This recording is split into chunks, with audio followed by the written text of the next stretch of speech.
ವಿಷಮ ಆಗ್ತೈತೆ ಅಂತಕ್ಕರ. ಆತ್ಮನಿಗೆ ಈ ಗುಣಗಳಿಲ್ಲ ನೋಡ ಅಂತ ಹೇಳ್ತಾರ. ಇದು ಬಹಳ ಸೂಕ್ಷ್ಮ. ಈ ಪದ್ಯನ ವಿಶೇಷವಾದದ್ದು ಇದು. ಯಾಕಂದ್ರೆ ಇಲ್ಲಿ ಸೂಕ್ಷ್ಮ ಅತಿ ಸೂಕ್ಷ್ಮದ ಬಗ್ಗೆ ಹೇಳ್ಕೊಂತ ಹೋಗ್ಯಾರ.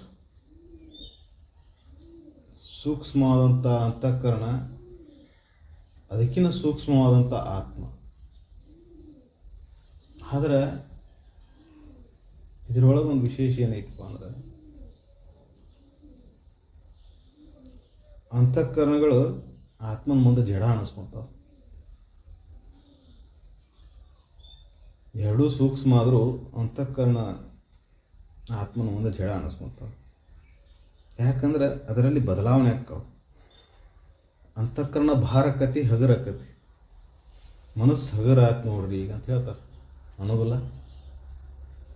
ಇವನ್ನೆಲ್ಲ ನೋಡಿ ಮನಸ್ಸು ವಜ್ಜೆ ಆಗಿಬಿಡ್ತಿರ್ಪ.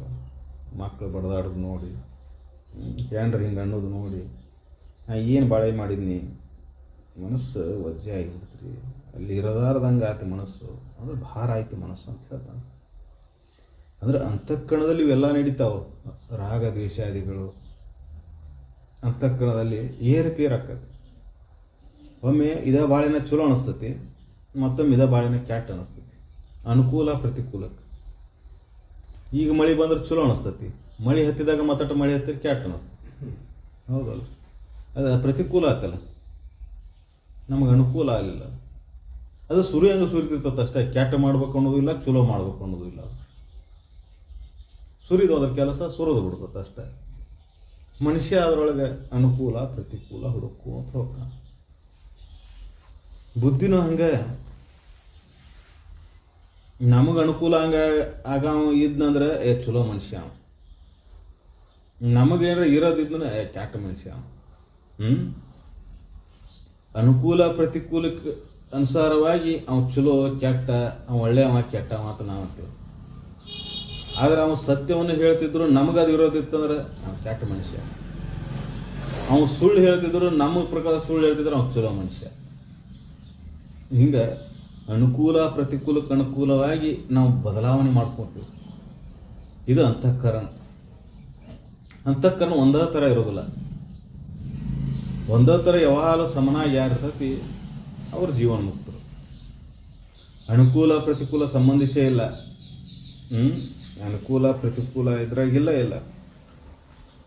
ಏನು ಸತ್ಯ ಐತೆ ಅದು ಸತ್ಯನ, ಏನು ಸುಳ್ಳು ಐತೆ ಅದು ಸುಳ್ಳ. ನಾನು ಅನುಕೂಲ ಆದ ಹಂಗೆ, ಪ್ರತಿಕೂಲ ಆದ ಹಿಂಗೆ ಇಲ್ಲ. ಅನುಕೂಲ ಆಗಲಿ ಪ್ರತಿಕೂಲ ಆಗಲಿ ಏನಾರ ಆಗಲಿ, ಜಗತ್ತಿನ ವಿಷಯಾದಿಗಳ ಮೇಲಿನ ಮೋಹವನ್ನು ಬಿಟ್ಟವಾಗ ಅನುಕೂಲ ಪ್ರತಿಕೂಲ ಅನ್ನೋ ಪ್ರಶ್ನೆನೇ ಬರೋದಿಲ್ಲ. ಅದಕ್ಕೆ ಈ ಅಂತಃಕರಣ ಬಹಳ ಸೂಕ್ಷ್ಮ ಐತಿ. ಸೂಕ್ಷ್ಮವಾದ ಅಂತಃಕರಣವನ್ನು ಆತ್ಮನಿಗೆ ಹೋಲಿಕೆ ಮಾಡಿ ಹೇಳಾಕ್ತಾರ. ಅಷ್ಟು ಸೂಕ್ಷ್ಮ ಇದ್ರೂ ಆತ್ಮನ ಮುಂದೆ ಏನು ಅಲ್ಲ ಅಲ್ಲಿದೆ ಅಂತಾರ ಅವರು. ಆತ್ಮನೊಳಗೆ ಇವು ಯಾವೂ ಇಲ್ಲ ಇಲ್ಲ. ಮನಸ್ಸಿನೊಳಗೆ ವಿಕಾರ ಆಗಿದ್ದು ಆತ್ಮನಿಗೆ ಏನು ಹತ್ತುವುದಿಲ್ಲ. ಯಾಕಂದ್ರೆ ಆತ್ಮ ಮನಸ್ಸನ್ನು ಬಿಟ್ಟು ಬೇರೆ ಅದ. ಮನಸ್ಸನ್ನು ನೋಡ್ತಾನೆ, ಹೌದಪ್ಪ ಇವತ್ತು ನಾನು ಮನಸ್ಸು ಕೆಟ್ಟತಿ, ಕೆಟ್ಟ ವಿಚಾರನ ಬರಾಕತ್ತಾವ. ಇದು ಯಾರಿಗೆ ಗೊತ್ತಾಕತಿ? ಯಾರಲ್ಲಿ ವಿವೇಕ ಜಾಗರ ಆಗಿರ್ತತಿ. ಮನಸ್ಸಿನೊಳಗೆ ಏಕಾಕಾರ ಆದವಾಗ, ಮನಸ್ಸನ್ನ ತಾನಂದವಾಗ ಅದರ ಒಳಗಿನ ದೋಷಗಳು ಗೊತ್ತಾಗೋದು. ಅದಕ್ಕೆ ಇದನ್ನು ಸರಿಸಿ ನೀ ಹಿಂದೆ ಸರದ ನಿಂತು ನೋಡಕ್ಕೆ ಶುರು ಮಾಡು. ಅದನ್ನು ದೂರಿಟ್ಟು ನೋಡಕ್ಕೆ ಶುರು ಮಾಡು. ಕಣ್ಣಾಗಿ ಏನು ಬಿದ್ದತ್ತೆ ಅಂತ ಕಣ್ಣಿಗೆ ಕಾಣೋದಿಲ್ಲ.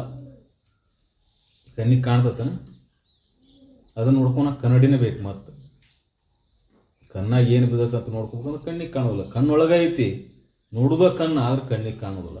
ಎಷ್ಟು ವಿಚಿತ್ರ ಐತಿ.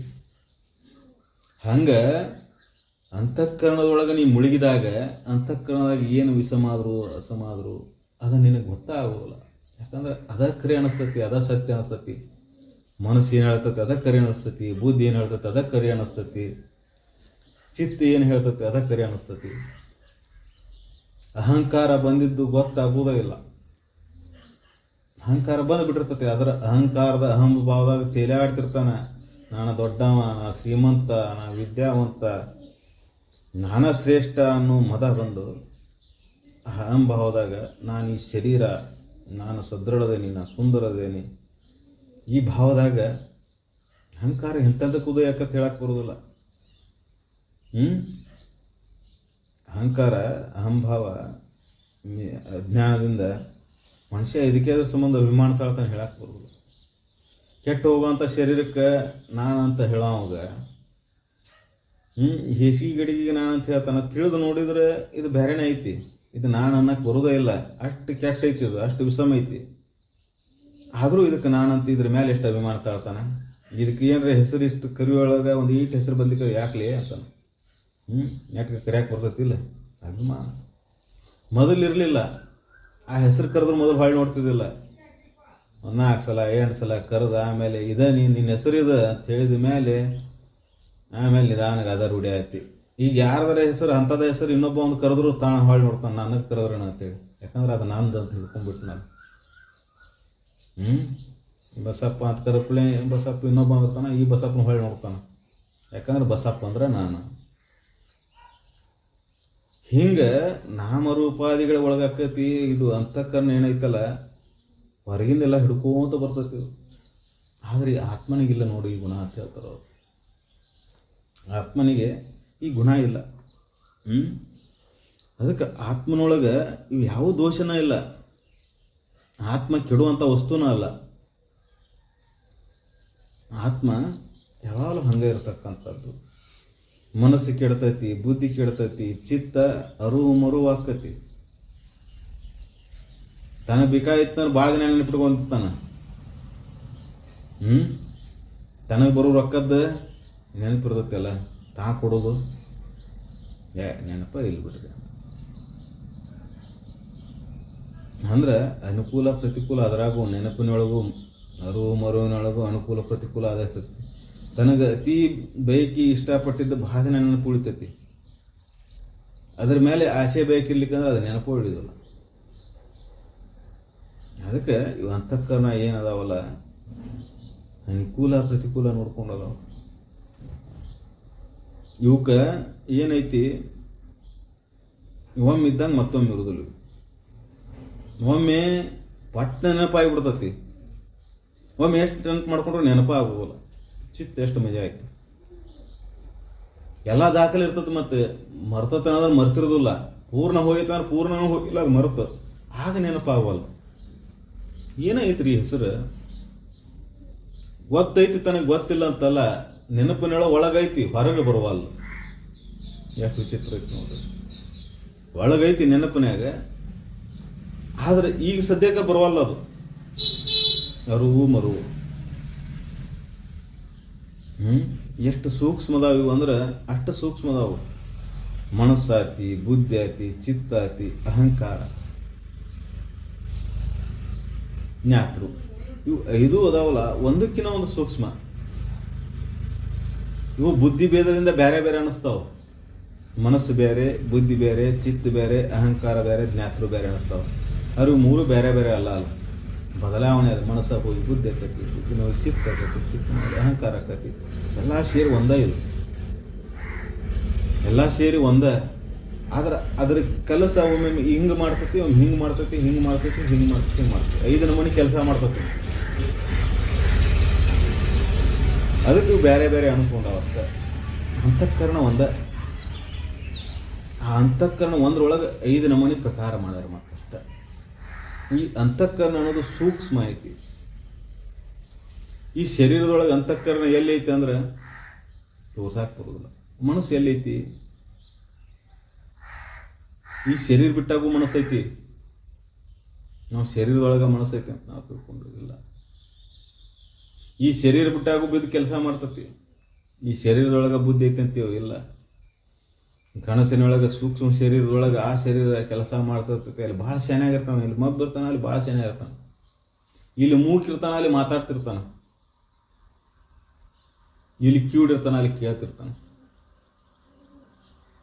ಅಂದ್ರೆ ಅಂತಃಕರಣದೊಳಗೆ ಏನಿದಾವಲ್ಲ ಸೂಕ್ಷ್ಮಾತಿ ಸೂಕ್ಷ್ಮ ಅದಾವಲ್ಲ ಅವು ಶರೀರ ಬದಲಾವಣೆ ಆದರೂ ಸದ್ಯ ಕೆಲಸ ಮಾಡ್ತಿರ್ತಾವೆ. ಜಡ ಶರೀರ ಬಿಟ್ಟು ಹೋದ್ಮೇಲೆ ಕೆಲಸ ಮಾಡ್ತಿರ್ತಾವೆ. ಸೂಕ್ಷ್ಮ ಶರೀರದೊಳಗೂ ಇರ್ತಾವೆ. ಅದಕ್ಕೆ ಇವೆಲ್ಲ ಸೂಕ್ಷ್ಮ ಶರೀರ ಆಧಾರ ಸ್ತಂಭನ ಅಂತಃಕರಣ. ಅಂತಃಕರಣದೊಳಗೆ ಉತ್ಪತ್ತಿ ಆಗಿದ್ದು.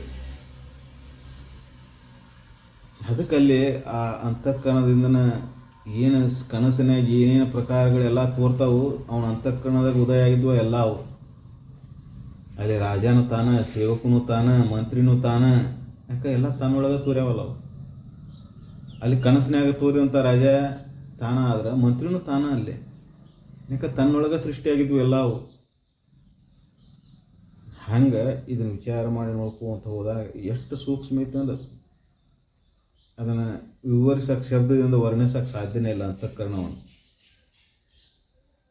ಎಷ್ಟು ವೇಗವಾಗಿ ಹರಿದಾಡ್ತೈತಿ, ಎಷ್ಟು ಸೂಕ್ಷ್ಮ ಐತಿ, ಎಷ್ಟು ವಿಶಾಲ ಐತಿ. ಆದ್ರೆ ಆತ್ಮನ ಇದಕ್ಕಿನ್ನ ವಿಶಾಲ ಅದಾನ, ಇದಕ್ಕಿನ್ನ ಸೂಕ್ಷ್ಮ ಅದಾನ. ಅವನಿಗೆ ಚಲನ ಅನ್ನೋದಿಲ್ಲ, ಇಲ್ಲಿ ಹೋದ ಇಲ್ಲಿ ಬಂದ ಅನ್ನೋದಿಲ್ಲ, ಇಲ್ಲಿದ್ದ ಇಲ್ಲಿಲ್ಲ ಅನ್ನೋಂಗಿಲ್ಲ. ಮನಸ್ಸು ಇಲ್ಲಿರ್ತತಿ, ಒಮ್ಮೆ ಅಲ್ಲಿರ್ತತಿ. ಇಲ್ಲಿದ್ದಾಗ ಹೋದನವ, ಅಲ್ಲಿದ್ದಾಗ ಹೋದನವ. ಎಷ್ಟು ವಿಚಿತ್ರ ನೋಡ್ರಿ. ಆತ್ಮ ಮನಸ್ಸು ಅಲ್ಲಿ ಹೋಗೈತಂದ್ರೆ ಅದಕ್ಕಿಂತ ಪೂರ್ವದಲ್ಲಿ ಅಲ್ಲಿ ಆತ್ಮ ಇರ್ತಾನೆ. ಅಂದ್ರೆ ಆತ್ಮ ಹೋಗೋವ ಬರೋವಲ್ಲ, ವಿಶಾಲ ಅದ. ಒಂದು ಬಲೂನ್ ಹಾರಿ ಬಿಟ್ರಿ ಅಂದ್ರೆ ಅದು ಎಷ್ಟು ಹಾರಾಡಿದ್ರು ಬೈಲ್ನಾಗ ಹಾರಾಡ್ಬೇಕಲ್ಲ. ಅದು ಎಷ್ಟು ಹಾರಾಡಿದ್ರು ಬೈಲ್ನಾಗ ಹಾರಾಡ್ಬೇಕು. ಒಂದು ಗುಬ್ಬಿ ಹಾರಾಡಕತ್ತಂದ್ರೆ ಎಷ್ಟು ಹಾರಾಡಿದ್ರು ಬೈಲ್ನಾಗ ಹಾರಾಡ್ಬೇಕು ಅದು. ಹಂಗೆ ಈ ಮನಸ್ಸು ಅನ್ನೋದು ಎಷ್ಟು ಹಾರಾಡಿ ಎಲ್ಲಿ ಹೋದ್ರೂ ಸದ್ಯಕ್ಕೆ ಆತ್ಮನ ಬಿಟ್ಟು ಹೋಗಾಕ ಬರೋದಿಲ್ಲ. ಆತ್ಮನೊಳಗೆ ಹಾರಾಡ್ತದ. ಮತ್ತು ಆತ್ಮನೊಳಗ ಲಯ ಆಗ್ಬೇಕು ಒಂದು ದಿನ. ಅದು ಬಲೂನ್ಯಾಗ ಗಾಳಿ ಐತಿ, ಹೊಡೆದ ಮೇಲೆ ಗಾಳಿ ಎಲ್ಲಿ ಹೋಯ್ತು ಅಂದ್ರೆ ಅದು ಗಾಳಿ ಎಲ್ಲಿ ಹೋಗ್ತಿ ಅಂದ್ರೆ ಗಾಳಿ ಹೊರಗೆ ಹೋತೆ ಅಂತ ನಮಗೆ ಅನಿಸ್ತತಿ. ಮೊದಲು ಹೊರಗೆ ಒಳಗೆ ಅನ್ನೋದು ಆ ಮ್ಯಾಗಿಂದ್ರ ಬಲೂನ್ ಆಕಾರ ನೋಡಿ ಹೊರಗೆ ಒಳಗೆ ಬೇರೆ ಅನಿಸ್ತದೆ. ಎಲ್ಲ ಇರೋದು ಗಾಳಿ ಒಂದೈತಿ. ಅದು ಇಲ್ಲಿದ್ದ ಅಲ್ಲಿ ಹೋದಾಗೂ ಅಲ್ಲಿಯೂ ಬಯಲೈತಿ, ಅಲ್ಲಿದ್ದ ಇಲ್ಲಿ ಬಂದಾಗ ಇಲ್ಲಿಯೂ ಬಯಲ ಐತಿ, ಬಯಲಿನೊಳಗೆ ಅದೈತಿ. ಹಂಗೆ ಆತ್ಮನ ಆಧಾರ ಮೇಲೆ ಮನಸ್ಸು ಅಲ್ಲೇ ಇಲ್ಲೇ ಎಲ್ಲ ಕಡೆ ಹಾಡಾಡ್ತತಿ. ಎಲ್ಲ ಕಡೆ ಹಾಡಾಡ್ತತಿ ಅಂದ್ರೂ ಸುದ್ದಕ್ಕೆ ಅದಕ್ಕೆ ಆಧಾರ ಆತ್ಮನ.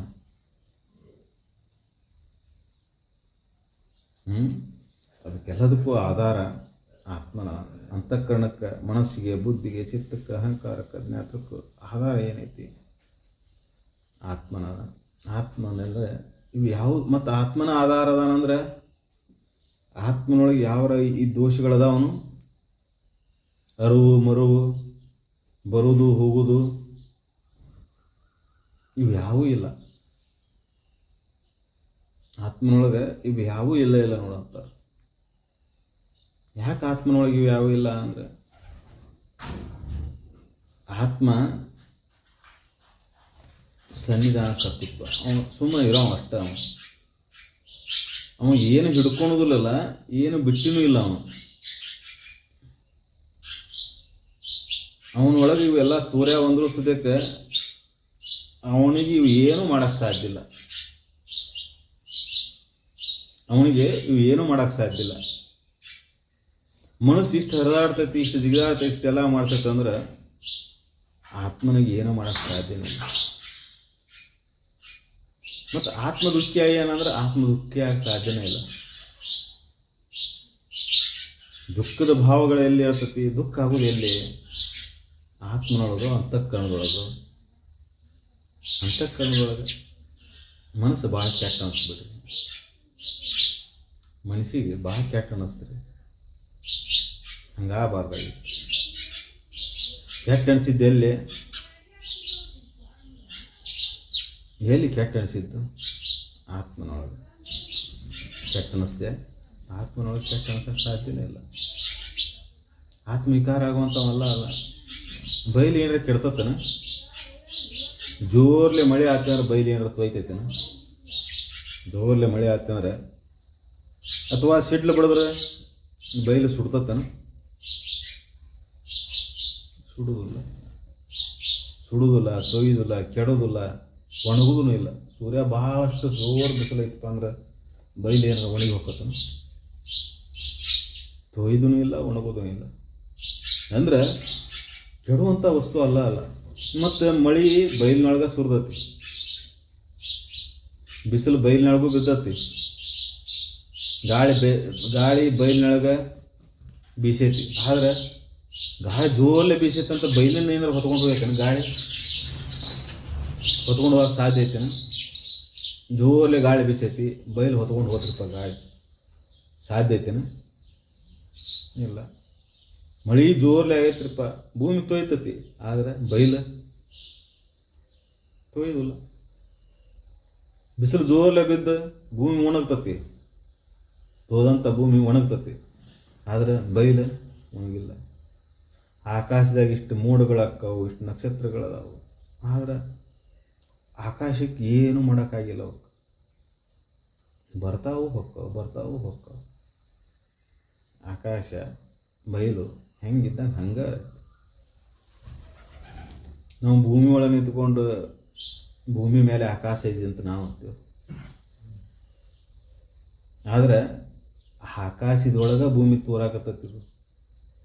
ಭೂಮಿ ಮೇಲೆ ಆಕಾಶ ಇಲ್ಲ, ಆಕಾಶದೊಳಗೆ ಭೂಮಿ ಐತಿ. ಅದಕ್ಕೆ ಈ ಬಯಲಿನೊಳಗೆ ಎಲ್ಲ ನಡೆದರೂ ಸುದ್ದಕ್ಕೆ ಬಯಲಿಗೆ ಏನಾಗಿಲ್ಲ. ಬಯಲಿಗೆ ಏನು ಆಗಕ್ಕೆ ಸಾಧ್ಯನೇ ಇಲ್ಲ. ಹಂಗೆ ಆತ್ಮನಿಗೆ ಈ ಅಂತಃಕರಣದ ಯಾವ ಗುಣಗಳೂ ಇಲ್ಲ. ಅದು ತೊಯ್ಯುವುದಲ್ಲ, ಒಣಗುವುದಲ್ಲ, ಸುಡುವುದಲ್ಲ. ಅದರಲ್ಲಿ ಕಾಮ ಇಲ್ಲ, ಕ್ರೋಧ ಇಲ್ಲ, ಲೋಭ ಇಲ್ಲ, ಮೋಹ ಇಲ್ಲ, ಮದ ಇಲ್ಲ, ಮತ್ಸರ ಇಲ್ಲ. ಇಂಥ ಆತ್ಮ ಯಾವಾಗಲೂ ಸ್ವಚ್ಛನೇ ಇರ್ತಾನ. ಆತ್ಮ ಹೊಲಸಾಗುವಂಥ ವಸ್ತುನೂ ಅಲ್ಲ. ಗಾಳಿ ಹೊಲಸಕ್ಕತಿ, ಬೈಲು ಹೊಲಸಾಗಿಲ್ಲ. ನಮಗೆ ಬೈಲಿನಾಗ ಹೊಲಸ್ಕೊಂಡಾಗ ಕಾಣಿಸತಿ. ಏನ್ರಿ ಇವತ್ತು ಹಿಂಗೈತಿ, ಎಷ್ಟು ಕೆಟ್ಟ ಐತಿ ಇದು. ಗಾಳಿ ಒಂದು ಮೋನಿ ಆಗಿಬಿಟ್ಟೈತಿ ನೋಡ್ರಿ. ಈಗ ನೋಡ್ತೇವಲ್ಲ, ಡೆಲ್ಲಿ ಗಿಲ್ಲಿ ಆಗೈತಲ್ಲ, ಉಸಿರಾಡ್ಸಕ್ಕೆ ಬರ್ಲಂಗೆ ಗಾಳಿ ಆಗೈತಿ. ಬೈಲಿಗೆ ಏನಾಗಿಲ್ಲ, ನಮಗೆ ಅನಿಸ್ತತಿ ಬೈಲಿಗೆ ಆಗೈತೆ ಅಂತ ಅನಿಸ್ತತಿ. ಗಾಳಿ ಆಗೈತಿ, ಏನು ಆಕಾಶನಾಗ ಕಾಣವಲ್ಲ, ಅಷ್ಟು ಕೆಟ್ಟ ಇದಾಗೈತಿ. ಬಯಲಿನೊಳಗೆ ಏನಾಗೇ ಇಲ್ಲ, ಗಾಳಿಗೆ ಆಗೈತಿ. ಹಂಗೆ ಗಾಳಿಗೆ ಆಕತಿ, ಬೆಂಕಿಗೆ ಆಕತಿ, ನೀರಿಗೆ ಆಕತಿ, ಎಲ್ಲದಕ್ಕೂ ಆಕತಿ. ಇವೆಲ್ಲ ಕೆಡ್ತಾವು ಸ್ವಚ್ಛ ಆಕ್ಕವು. ಆದ್ರೆ ಆತ್ಮನಿಗೆ ಏನಾಗಿಲ್ಲ. ಕಾಮ ಬರ್ತತಿ, ಕಾಮ ಹೋಗ್ತತಿ. ಕ್ರೋಧ ಬರ್ತತಿ, ಕ್ರೋಧ ಹೋಗ್ತತಿ. ಮೋಹ ಬರ್ತತಿ, ಮೋಹ ಹೋಗ್ತತಿ. ಮದ ಬರ್ತತಿ, ಮದ ಹೋಗ್ತತಿ. ಮತ್ಸರ ಬರೋದು ಹೋಗೋದು ಇವೆಲ್ಲ ಇರೋದು. ಒಮ್ಮೆ ಬಾಜು ಮನೆ ಜೋಡಿ ಭಾಳ ಚಲೋ ಅದಪ್ಪ ಅನ್ನಿಸ್ತಾನೆ. ಮತ್ತು ಒಮ್ಮೆ ಅವನ ಮೇಲೆ ಹೊಟ್ಟೆ ಕಿಚ್ಚಿಬಿಡ್ತಾನೆ. ನಾವು ಇವಕ್ಕಿನ ಮುಂದೆ ಹೋದ್ರೆ ಹೊಟ್ಟೆ ಕಿಚ್ಚು ಶುರು ಆಗ್ತೀವಿ. ಅಂದ್ರೆ ಕಾಮ, ಕ್ರೋಧ, ಲೋಭ, ಮೋಹ, ಮದ, ಮತ್ಸರಾದಿಗಳು ಇವು ಅಂತಃಕರಣ ತೋರುವಂಥವು. ಒಮ್ಮೆ ಬರ್ತಾವು, ಹೋಗ್ತಾವೆ. ಯಾವಾಗಲೂ ಸಿಟ್ಟು ಇರೋದಿಲ್ಲ. ಒಮ್ಮೆ ಸಿಟ್ಟು ಬರ್ತೈತಿ, ಮತ್ತು ಸಿಟ್ಟು ಹೋಗ್ತೈತಿ.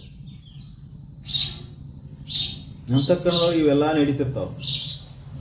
ಕಾಮ, ಕ್ರೋಧ, ಲೋಭ, ಮೋಹ, ಮದ, ಮತ್ಸರಾದಿಗಳು ಅಂತಃಕರಣದಾಗ ಇವೆಲ್ಲ ತೋರ್ತಾನೆ ಇರ್ತಾವೆ. ಅದಕ್ಕೆ ಇವನ್ನ ಬರಲ್ಲಂಗೆ ಮಾಡ್ಕೋಬೇಕಾಯ್ತು. ಇವು ವಿಕಾರ ಆಗಲ್ಲಂಗೆ ಮಾಡ್ಬೇಕಾಯ್ತು. ಅಂದಾಗ ಅವು ಆತ್ಮಸ್ವರೂಪನ ಅಕ್ಕವು. ಮನಸ್ಸು ಯಾವಾಗಲೂ ಶಾಂತಿ ಇರಬೇಕು, ಬುದ್ಧಿ ಯಾವಾಗಲೂ ಶೂನ್ಯ ಆಗಿರಬೇಕು, ಚಿತ್ತದೊಳಗೆ ಏನು ಉಳಿದಿರಬಾರ್ದು, ಅಹಂಕಾರ ಬಂದಿರಬಾರ್ದು. ಜೀವಾತ್ಮ ಬೇರೆ, ಪರಮಾತ್ಮ ಬೇರೆ ಅನ್ನೋ ಭೇದ ಭಾವ ಅಳೆದು ಆತ್ಮನ ನಾನು ಇದ್ದೇನೆ ಅನ್ನೋ ಭಾವದೊಳಗೆ ಉಳಿದಿರಬೇಕು.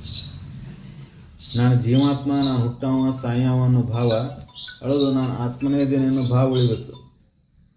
ಅದಕ್ಕೆ ಇಂಥ ಆತ್ಮನ ನಾನಿದ್ದೇನೆ ಅನ್ನೋ ಭಾವದಾಗಿದ್ದಾಗ ಮನುಷ್ಯ ಸುಖಿಯಾಗಿ ಉಳಿತಾನೆ. ಮತ್ತು ಈ ಶರೀರ ಮತ್ತು ಇಂದ್ರಿಯಗಳು ಇದನ್ನು ದಾಟಿ ಅಂತಃಕರಣ. ಶರೀರ ಇಂದ್ರಿಯಗಳು, ಅದರ ಹಿಂದೆ ಅಂತಃಕರಣ. ಶರೀರದೊಳಗೆ ಇಂದ್ರಿಯಗಳದಾವ, ಆದರೆ ಇಂದ್ರಿಯಗಳು ಅಂತಃಕರಣದ ಅಧೀನದೊಳಗದಾವ. ಇಂದ್ರಿಯಗಳು ತನ್ನಿಂತಾನ ಏನು ಕೆಲಸ ಮಾಡೋದಿಲ್ಲ ಅವು. ಮನಸ್ಸು ಬಂದ್ರೆ ಅಲ್ಲಿ ಮುಂದಿನ ಕೆಲಸ ನಡೀತೈತಿ. ಕಣ್ಣು ಅಷ್ಟ ಇದ್ರೂ ಉಪಯೋಗ ಆಗೋದಿಲ್ಲ, ನೋಡೋ ಮೇಲೆ ಬೇಕು, ಮನಸ್ಸಲ್ಲಿ ಇರಬೇಕು, ಅಂದಾಗ ಅದು ಕಾಣಿಸ್ತೈತಿ. ತನಗೇನು ಬೇಕು ಅದನ್ನ ಅಷ್ಟ ನೋಡ್ತದ. ಅದು ಕಣ್ಣು ತೆಗೆದ್ರು ಸದ್ಯಕ್ಕೆ ತನಗೇನು ಬೇಕು ಅದನ್ನ ಅಷ್ಟ ಹುಡುಕ್ತಾನ. ಹುಡುಕಾವ ಯಾರು? ಅದಕ್ಕೆ ಎಲ್ಲ ತೋರಿದ್ರು ಅದ್ರ ಏನು ಬೇಕು ಅದನ್ನ ಅಷ್ಟ ನೋಡುವಂಥ ಒಂದು ಶಕ್ತಿ ಹಿಂದಿದ್ದ ಅವ್ರಿಗೆ. ಅವ ಏನು ಹುಡುಕಾಕತ್ತಾನ, ಏನು ಹುಡುಕ್ತಾನ ಇನ್ನು ಮುಂದೆ ಅನ್ನೋದು ಅದನ್ನು ನೋಡ್ಕೊಂತ ಕುಂತಾವ ಇನ್ನೊಬ್ಬ. ಮನಸ್ಸಿನೊಳಗೆ ಇದು ಬಂತಿ, ಮನಸ್ಸಿನಾಗಿಂತ ಇದು ಹೋತಿ. ಮನಸ್ಸಿನೊಳಗೆ ಬಂದಿದ್ದು, ಮನಸ್ಸಿನಿಂದ ಹೋಗಿದ್ದು ಭಾಳ ಮನಸ್ಸಿನಾಗ ಮೊದಲು ಹಿಡ್ಕೊಂಡ್ಬಿಟ್ಟಿದ್ದೀನಿ. ಈಗ ಬಿಟ್ಟೇನ್ರಿ ಅದ ಅಂದ್ರೆ ಮನಸ್ಸು ಹಿಡಿದಿದ್ದು, ಮನಸ್ಸು ಬಿಟ್ಟಿದ್ದು ಮೊದಲನೇಷ್ಟು ಉಳಿದಿಲ್ಲ ಆಡ್ರಿ, ಬಿಟ್ಟೇನೆ. ಅದನ್ನು ನೋಡೋ ಒಬ್ಬ ಅವನ ಆತ್ಮ. ನಿನ್ನ ಮನಸ್ಸಿನಾಗ ಏನು ಲೆಕ್ಕ ಹಾಕ್ತಿ ನೋಡ್ತಿರ್ತಾನ ದೇವ್ರ ಅಂತ ಹೇಳ್ತಾರಲ್ಲ. ನೀ ಕೆಟ್ಟ ವಿಚಾರ ಮಾಡಬೇಡ, ಕೆಟ್ಟ ಇದನ್ನು ಮಾಡಬೇಡ, ನಮಗೆ ಗೊತ್ತಾಗಲ್ಲ ಅಂದ್ರು ಮದ ಮ್ಯಾಗ ದೇವ್ರ ಕುತ್ಕೊಂಡು ನೋಡ್ತಾನ ಅಂತ ಹೇಳೋದಿಲ್ಲ. ಅದಕ್ಕೆ ಆ ದೇವರ ಆತ್ಮ, ನಮ್ಮ ಆತ್ಮ ಅದ ನೀನಂತ ತಿಳಿಯುವವರೆಗಿನ ಪ್ರಯತ್ನ ನಡೆಯಬೇಕು. ಕೆಲವೊಂದು ಧರ್ಮ ಸಿದ್ಧಾಂತದೊಳಗೆ ಆತ್ಮನ ಬೇರೆ, ದೇವರ ಬೇರೆ ಅಂತ ಹೇಳ್ತಾವೆ. ಸ್ವಲ್ಪ ಒಂದು ಹಂತಕ್ಕೆ ಬಂದ ಮೇಲೆ ಪೂರ್ಣ ಜ್ಞಾನ ಆಗಿಲ್ಲ ಅಂತಲ್ಲಿ, ಆ ಧರ್ಮನ ಪೂರ್ಣ ಬೆಳವಣಿಗೆ ಆಗಿಲ್ಲ. ಆತ್ಮ ಬೇರೆ, ದೇವರೊಬ್ಬ ಬೇರೆನೇ ಅಂತ ಹೇಳ್ತಾರೆ. ಈ ಮನುಷ್ಯ ದೇವರ ಬೇರೆನೇ ಅದಾನ ಅಂತ ಹೇಳ್ತಾರೆ. ದೇವರಿಗೆ ಆಕಾರ ಇಲ್ಲ, ರೂಪ ಇಲ್ಲ, ಬಣ್ಣ ಇಲ್ಲ ಅಂತ ಹೇಳ್ತಾರೆ. ಮತ್ತು ಗುಣಗಳನ್ನು ಹೇಳ್ತಾರೆ. ಗುಣಗಳು ಹೇಳೋದು ಬರೋಬ್ಬರಿನೇ ಐತಿ. ಆದರೆ ಜೀವಾತ್ಮ ನೀನು, ಹುಟ್ಟವ ನೀನು, ಸಾಯವ ನೀನು ಅಂತ ಹೇಳಿ ಪರಮಾತ್ಮ ನಿಂಕಿನ ಬೇರೆ ಅದಾನ ಅಂತ ಹೇಳ್ತಾರೆ. ಯಾಕೆ ಹೇಳ್ತಾರೆ ಹಿಂಗಂದ್ರೆ, ಅವ್ರು ಇನ್ನೂ ದೇಹ ಭಾವದಾಗ ಇದ್ದುಕೊಂಡ ಪರಮಾತ್ಮ ಹುಡುಕಾಕತ್ತಾರ. ಅವ್ರು ಅಷ್ಟಕ್ಕೆ ಸೀಮಿತ ಆಗ್ಯಾರ. ಇನ್ನು ದೇಹ ಭಾವ ಕಳೆದು ಆತ್ಮನ ಅಂತ ಭಾವದಲ್ಲಿ ಉಳಿದಾಗ ಪರಮಾತ್ಮ ಬೇರೆಯಾಗಿ ಉಳಿಯೋಕ್ಕೆ ಸಾಧ್ಯ ಇಲ್ಲ. ಅದಕ್ಕಿಲ್ಲಿ ಅತಿ ಸೂಕ್ಷ್ಮ ಐತಿದೆ. ಆ ಆತ್ಮನಿಗೆ ಬೇರೆ ಬೇರೆ ಧರ್ಮದಾಗ ಬೇರೆ ಬೇರೆ ಹೆಸರಿಟ್ಟು ಕರೀತಾರೆ. ಆ ಆತ್ಮಗ ಪರಮಾತ್ಮ ಅಂತಾರೆ, ಮತ್ತೊಂದು ಅಂತಾರೆ, ಮತ್ತೊಂದು ಹೆಸರು ಬೇರೆ ಬೇರೆ ಅದ.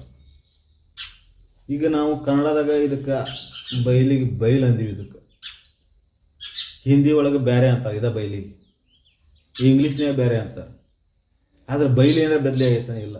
ಹಂಗೆ ದೇವರು ಅಥವಾ ಆತ್ಮ ಅರು ಅನ್ನೋದು ಒಂದೇ ಐತಿ, ಅನೇಕ ಇಲ್ಲ. ಮತ್ತು ಅವನದೊಂದು ದೇವರು ಬೇರೆ, ಇವನದೊಂದು ದೇವರು ಬೇರೆ, ಹಿಂಗೆ ಇಲ್ಲ ಬೇರೆ ಬೇರೆ ಇಲ್ಲ. ಆದರೆ ಅನೇಕ ಅದಾವು ಅಂತ ನಮಗೆ ಭಾಸಕತ್ತೆ ಅಷ್ಟೆ. ಅದು ಬೇರೆ ಇದು ಬೇರೆ, ಅದು ಬೇರೆ ಇದು ಬೇರೆ, ಆದರೆ ಎಲ್ಲ ಇರೋದು ಒಂದೇ ಐತಿ. ಆ ಆತ್ಮನ ಅನುಭವ ಮಾಡ್ಕೋಬೇಕಂದ್ರೆ ಆತ್ಮನೊಳಗೆ ಯಾವ ವಿಕಾರ ಇಲ್ಲ ಅನ್ನೋದು ಒಂದು ತತ್ವ, ಒಂದು ಸತ್ಯ ಇದೆ. ಇದನ್ನು ತಿಳ್ಕೊ ಮೊದಲು ನೀನು. ಯಾಕಂದ್ರೆ ನಿನಗೆ ಭಾಸಕತೆ ಆತ್ಮ ಕೆಟ್ಟ ಹೋಗ್ಕಾನು, ಆತ್ಮನೊಳಗೆ ಆತನ ವಿಕಾರ ಅಂತ ಅನಿಸ್ತದೆ ನಿನಗೆ. ಆತ್ಮನೊಳಗೆ ಏನಾಗೇ ಇಲ್ಲ, ಏನಾಗುವಂಥದ್ದಲ್ಲ. ಅದಕ್ಕೆ ಈ ಅಂತಃಕರಣದ ಏನು ದೋಷಗಳದಾವಲ್ಲ, ಅಂತಃಕರಣದ ಗುಣಗಳು ಏನದಾವಲ್ಲ, ಇವು ಯಾವ ಆತ್ಮನೊಳಗಿಲ್ಲ ನೋಡಪ್ಪ ಅಂತ ಹೇಳ್ತಾರೆ. ಓಂ ಶಾಂತಿ ಶಾಂತಿ ಶಾಂತಿ.